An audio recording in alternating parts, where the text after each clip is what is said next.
to Momentum in Real Estate, your guide to success in the dynamic world of real estate. I'm Corey Wolf. And I'm Kristen James. Whether you're just starting out or a seasoned pro, we're here to help you reach new heights. Success in real estate comes from learning, growing, and serving others. Join us as we dive into strategies for lead generation, marketing, market trends, and client relationships. Get ready to ignite your momentum and achieve your goals in real estate. Let's dive in and unlock your full potential. This is Momentum in Real Estate. Well, today's guest is a true hometown hero with 25 years of expertise under her belt. Gigi Malek is not just a real estate agent. She's a Forest Hills, New York aficionado through and through, woven into the very fabric of her community with an impressive track record boasting a staggering $800 million in production solely within Forest Hills. She's a top agent in Queens. But her influence doesn't stop there. As a respected member of the Street Easy Agent Advisory Board, she's at the forefront of shaping the future of real estate in the digital age. With her finger on the pulse of the market and a passion for serving her clients, let's discover why she's the Queen of Queens. Welcome to the show, Gigi. Thank you. Thank you for having me and welcome to my home. Thank you, Gigi. We're so excited. So tell us a little bit about your real estate and your real estate story in your own words. So I'm not really good at this, but I'm so happy to do it for you guys. I started out about 25 years ago. I never thought I'd be a real estate agent. I actually never liked real estate people. But my mom just pushed me into it because the kids had just gone back to school. You know, I had nothing to do at this point. And so I figured I have to do something. And she said, you know, you're really good with people. You know everybody in the area. You're really entrenched in the school. Why don't you sell real estate? And I was like, oh, you know, all right. And so I just took the course and, you know, it was amazing. Within about 2 months, I sold over $1 million property. And that was a pretty big number back then. And everybody's like, how did you do that? And it was just, I knew the people, the sellers and the buyers, and it was just more of a friendly transaction, but I did need some help with the technical part of it because I just was not familiar. And I did start out at a very nice small boutique agency, which then later became a Sotheby's affiliate. I was there for 18 years. And then moved on to a much larger Sotheby's of, you know, I think we have somewhere around 35 to 40 offices from Fire Island all the way to Brooklyn and about 1,000 agents. And I was able to also be on Rebney, MLS, and just a lot more reach toward the larger pool of agents and referrals. And here I am. It all kind of snowballed. That's awesome. That's great. Well, you mentioned that it was kind of your mom's encouragement just based on what she knew about you and how you're wired. Tell us a bit in your own words how you leverage integrity, high energy, your warm personality to really stand out in a pretty competitive industry. Oh, wow. How do I answer that? I try to specialize just in Forest Hills. I love Forest Hills. This is where I live. I've raised my children here. I know the schools. I know the community. I know where's best Chinese food. I know where to walk your dogs and, you know, all the veterinary doctors. I mean, my daughter is a veterinarian. So we have a lot of, you know, I'm very much entrenched in the community. And my kids grew up here and babysat and tutored. And so I got to know a lot of the families. So I don't just sell, you know, I kind of put people together. And, you know, a lot of the people that I have sold to have become very close friends. And it's funny, like I've met another friend of mine said to me, oh, how do you know them? And then I think about it. I'm like, oh, I sold them a house. And how do you know them? And I think, oh my God, I sold them their house. And it's very much more based on trust and honesty and just kind of bonding with them in a different level than just a client, you know, because they're going to be my neighbors. If I tell them something, they're living a few blocks away from me. So, Yeah. and it's nice.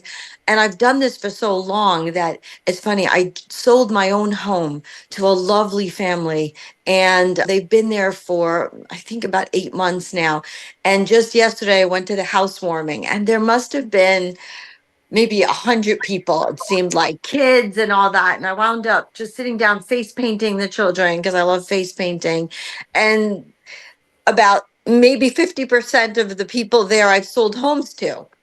And I knew all the kids and I knew all the parents. And, by nature, I'm very shy, but I am outgoing when I'm one on one with people. Oh, I love that. It's like you found your niche in terms of the career, and it just has been just a natural sort of outgrowth of just kind of who you are and how you're wired. And I love it because Corey and I have very similar businesses.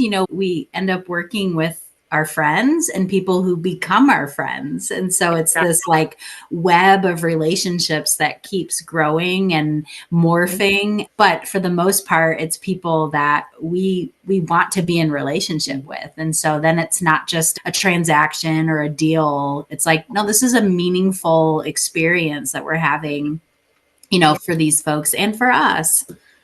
Absolutely. Absolutely. So beautiful. I love it. Oh, Gigi, I feel like I could go all these different directions right now, but I'm still going to dig into your business. So tell us a little bit about what your production looked like in this last year. And can you tell us about the market in Forest Hills? The market's always strong in Forest Hills. Election year is always a little bit, how do I say it? People are a little bit more reserved in what they're doing. Also, obviously, the interest rates didn't help. So it was a little bit slower this year, but it was a very strong year. So I think people are waiting for the election. Whoever wins, it doesn't matter. It's just a matter of just the calmness of after the election is done, that people are going to be a little bit more confident. But that doesn't mean people aren't buying. I just put on a house literally one day on a pre-market and got a 3 million offer. So it was and cash. So it was just amazing. So it's not like people are not buying. They are. About the new listing that you have, and tell us, like, I want to get into some of your marketing techniques. And I know that you've sort of made your mark in digital marketing. And so give us a kind of a flavor of what your marketing efforts look like. Marketing wise, I try to stay in the community, obviously. So I do market within, I don't just market, I try to donate a lot. So we donate to the schools. I also sponsor a lot of the sports in the area, with the t-shirts and stuff. I think that's a kinder way of marketing. You don't just boom, send out cards. You just try to help the community as well as it comes around. And I love the schools here and I love to be involved in some of the stuff that they do. So that I do often. I have a great website, I think. I love my website and we're always trying to make it better, but we try to make it very simple and easy to use and really true to the community. We don't try to make it too modern. We don't make it like new. We try to make it to the community and warmer. This is a magical fairy tale type of community. Forest Hills Gardens is just a really pretty area. The homes are older. We have clay roofs. It's very Tudor type homes, stones, castles, just a beautiful area with old trees. So we try to keep things the same way. I also am a strong believer of emailers. I send out an emailer religiously every week, no matter what corner of the earth I'm at. I must send this email out because if I don't, I will get texts and emails like, what happened to the email? I didn't receive it. Did you bump me off? And I'm like, no, I just, I'm out of town. Can you just give me another few hours? Because it goes out every Friday. So I have about 11,000 people and we have an open rate, a staggering 42%, which is amazing. That's incredible. I know it goes like during the holidays, we can go down to 30, 35, but it goes up to 42, 45, which I'm just like mind blown. And it's a nice emailer. It's simple also, but it does tell you what's going on, all my new listings, anything that's coming in the market, kind of like secret, something's coming up. So people like it, and it's content, it's real content. And what I tell other agents is, you know, get the emails, get that way each email is like a piece of gold. And it's funny because like I have a group chat with my girls, because I have a little group that I work with, and whenever we get an email, we have it in a group chat called pieces of gold, and Oh, that's where we cool. throw all the emails with all the info. And also, don't just put an email and a name and that's it. Notes are so important. Put the name of the kids, put the name of the dog. Say, the little boy John's favorite color is orange. Just anything you can. I sometimes will just voice it into my notes. It's really important to remember these things about them once they call you again and you look at your notes like, oh my God, Johnny loves orange. And oh, does he still like orange? Or how's the baby? And you see when the baby was born. And so you have that connection with people. It's not fake. It's just that you're not a computer and you can't remember everything, so you do try to remember as much as you can and just take good notes. And I do have one thing that I do. I don't send out cards so much. I don't really think that they do anything. I get like 3 or 4 a day, and they usually wind up in the garbage. So I make a book. It's a picture book of our area. It's a really nice picture book, and nothing of any type of advertisement except for the back cover. That's where everything is, all the information. But it's just a nice picture book that people can leave on their coffee table or just save, just of doors, homes, no addresses, nothing, pumpkins in the area, different seasons. Just a really nice, I love it. I just think it's really pretty. So where do you distribute those, or when is that part of your marketing? It is. It is. When it's done, because it takes us forever. So I've only done it twice, and we send out about 5,000 of them to the Okay. community of 5,000 people, and we actually send it out. I think that's a better way to market rather than to keep sending out the cards. People will keep a Yeah. book, I think, better than, Yeah, or and have them on display, and yeah. it's something to really enjoy and utilize. So, Gigi, are you a solo agent? Are you on a team? Like, tell us a little bit about kind of what your business looks like in terms of, do you have support on the listing side or on the buying side? Do you have showing agents? Like, what kind of give us some detail into your business? So I started out solo. I was solo for about 22 years. And just in the past 3 or 4 years, when I joined Sotheby's Daniel Gale, I decided to get one assistant. And then I have another assistant. But now they are operations manager and marketing coordinator, and they're amazing girls. Both of them help me in showings, and both help. We meet every week, and they've become, my best friends and colleagues, and we have so much fun together. We also have 3 more agents that are showing agents as well. And we have security. So we have lovely Anthony, who comes to the open houses and just make sure that we're okay, because women at an open house can be, but we've never had a problem. So I should not, maybe don't put that in there, but we've never had a problem. And he's just great at saying, can you please get your child off the sofa? And you understand that, these are beautiful homes, and even an apartment, even $100,000 studio, we have to respect the home. And he usually does that and make sure people sign in. And that's pretty much it. And it's just, that's our kind of group. I'm not a team. I bring in the listings, and then I can't do everything. And again, you can't do everything. So you want to grow, you have to distribute some of the work. And that way you bring in more listings and handle more listings and also give attention to where it's due. That's great. So can you tell us a little bit more about what your coordinator and your operations manager do? I know you said show houses, but what else do they help you with? Operations takes care of, and her name is Elisa Chang. She's amazing. Elisa takes care of sending out the listing agreements, making sure all the paperwork is signed. She also makes sure the open houses schedules are done, who's going to be at the open houses, and what the times are. And we usually meet. So we're on different group chats, and Lisa does so much. It's unbelievable. Like making sure all of the photography is scheduled, the videography, 3D Matterport, that scheduling, and also to download it and upload it for Street Easy and for our own sites. And then Danny Gui, she takes care of all the marketing. And as far as marketing, as she helps me with the book, the website, the emailer. She's also wonderful at the open houses. And I think that's it. I mean, I'm sure there's so much more, but Are they both licensed agents? Danny, yes, they're both licensed agents. Cool. Yes. Cool.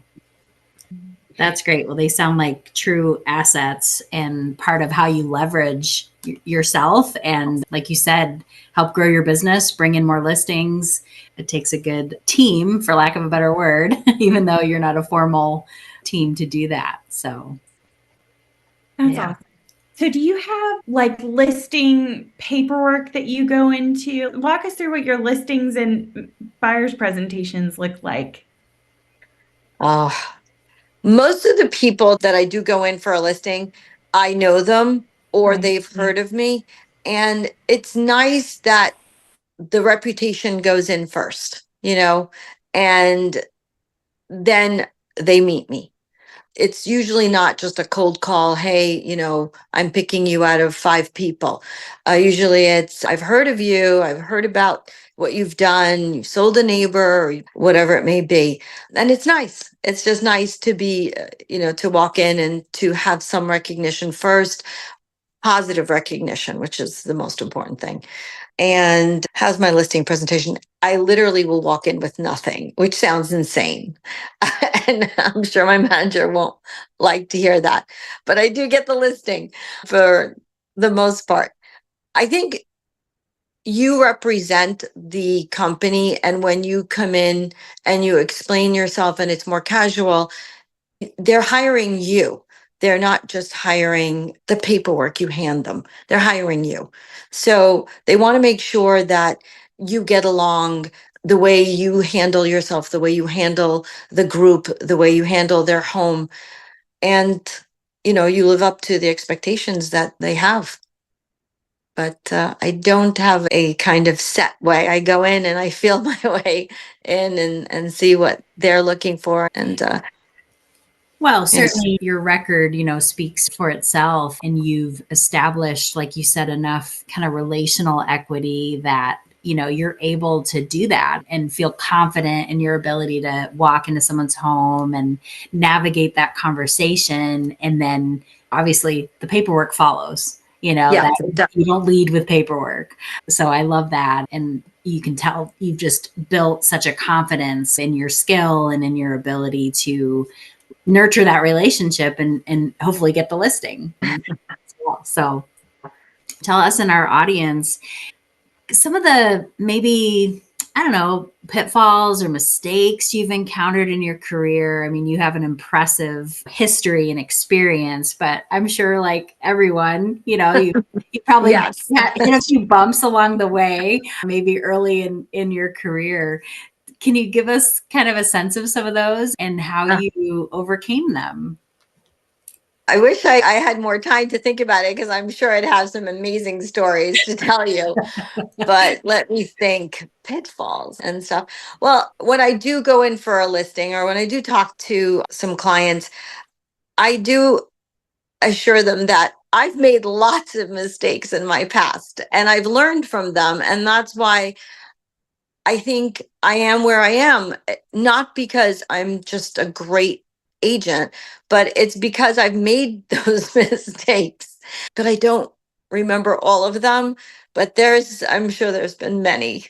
I just wish I had a little more time. And I promise you, I would have had wonderful stories to tell you. I love stories. But, right now.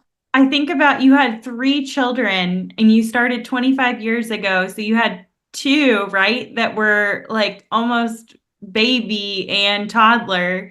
So like, I just can't only imagine starting out in a career what that looked like.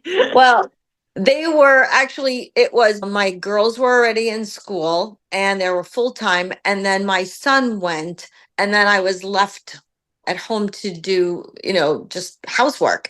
And, my background is in marketing. And I worked for the airlines. I worked for TWA, and I worked for Sabina, and I worked for Virgin Atlantic, and all in JFK Airport. And I loved it. And it was always problem solving. I was just running around, pushing wheelchairs, running from one terminal to the other, trying to make sure that people got their luggage or got to their next hub. Because what happens is I was taking care of international arrivals. And when they came in international arrivals, they're usually not just staying in JFK. They're going to Boston, going to Washington. And most of the time it was delayed and their connections were delayed. So lots of problem solving, lots of running, and lots of making sure this is going to work. And the funny thing is, my mother also worked at TWA, and she was in the domestic terminal and I was in the international. And if they missed their flight, they would come home with us, which was, I know, insane. And then we would just bring them back to the airport the next day and put them on the next flight, because, some of them just didn't speak English, and some of them just were, and I worked in international. I speak 3 languages, and I was able to navigate a lot of these poor people, older people, and just people first time on an airplane. So problem solving is kind of my favorite, part of this business. And I forgot the question. Oh my God.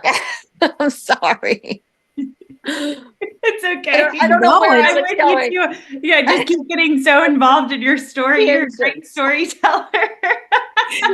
No, that's awesome. Oh, my I feel children. I'm back to my kids. Yeah. Corey asked about like having young children, getting started in the career, and just kind of what that was like. Like, you had mom brain. No, it was fine.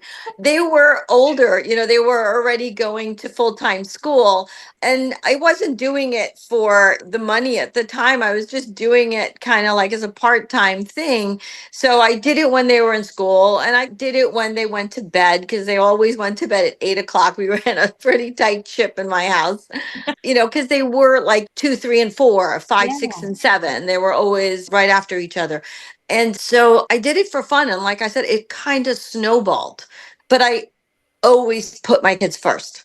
And my kids are, and still are, my life. They are the first thing in my life, and everything else, is number 2.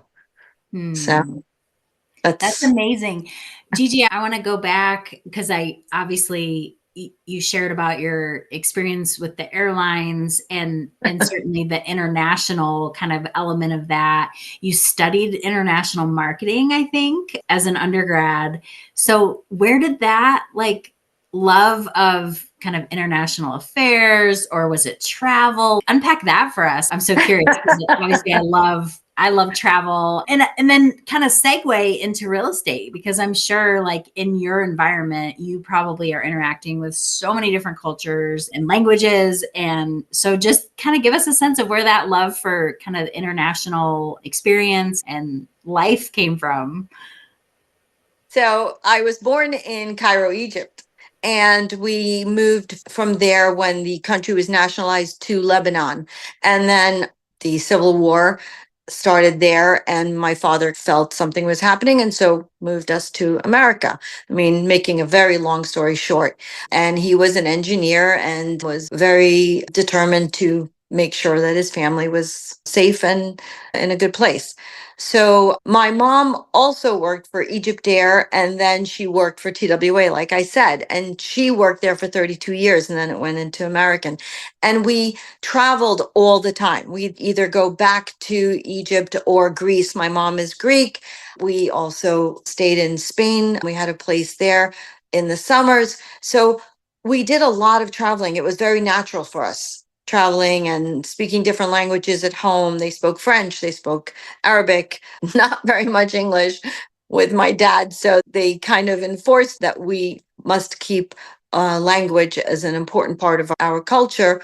So I always loved anything that had to do with bringing the world together and seeing it as a world and not just as a smaller section. So that's where the international came from. I love that. That's amazing. And 3 Yeah. languages? How? When did that Well- start? Tell me more. Well, I'm not fluent in, I speak Arabic and I speak English, obviously, and I speak French. My French is, it's good, but it's not great because that's usually when they were talking, my parents, and we were trying to, they thought that we didn't understand them. We finally all started speaking, my sister and I. And then because, yeah, we were like, we understand. Yeah, we know what you're talking about. Exactly. Then when we stayed in Spain, we were there for 2 months out of the year, and we picked up, Spanish and Italian. It's the Romance languages. They're simple. And a lot of hand movements. The gestures. I got to sit on my hands half the time. But yeah, and I remember I worked in customs and immigration at TWA, not for them, but in the customs and immigration. And whenever, any flight came in, and you got to remember this is like 30 years ago, they would just call me to translate. And I'm like, I don't speak Swahili. And they're like, we don't know anyone else. And I'm like, you're like, you can figure it out. Language, and they'd be like, okay, they're Persian. I'm like, it's Farsi. It's not the same as Arabic. And they're like, just try. And I would just, go ahead and just, but for some reason we always got through. But it was fun. And, I love being with different people, not to push Forest Hills, but what I love about Forest Hills also is that this is one of the most diverse communities, and Queens is the most diverse communities in, I think, the whole country. So it's really just an honor to live here, and it's an honor to be part of Queens and to have my children raised here, and they went to school here in the Bronx, in Harlem. They went to the Macaulay Honors programs, they went to City College, they went to Lehman College.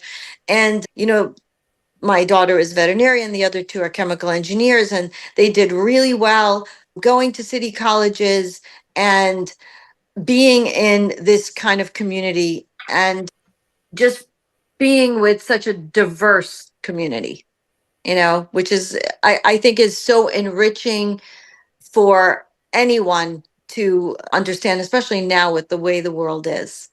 Absolutely. I'm moving. I'm coming. Yeah, I know. I love it here. It's It just does. amazing. I mean, you were describing the clay roof and I was like, oh, I'm coming. I'm coming.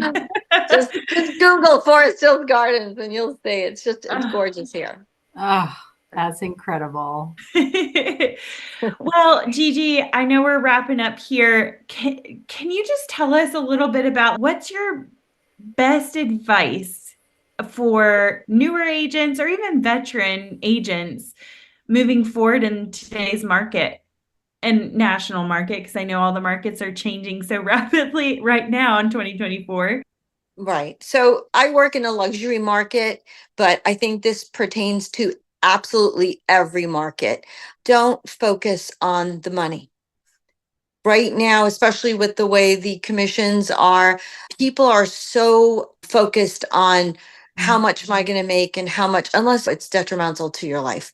But I feel that agents, a lot of them are focused that way, and it shows. And if that is what you're focusing on, you're not going to be successful no matter what you do. So focus on the people, focus on the deal, focus on getting it done and getting it done as smoothly.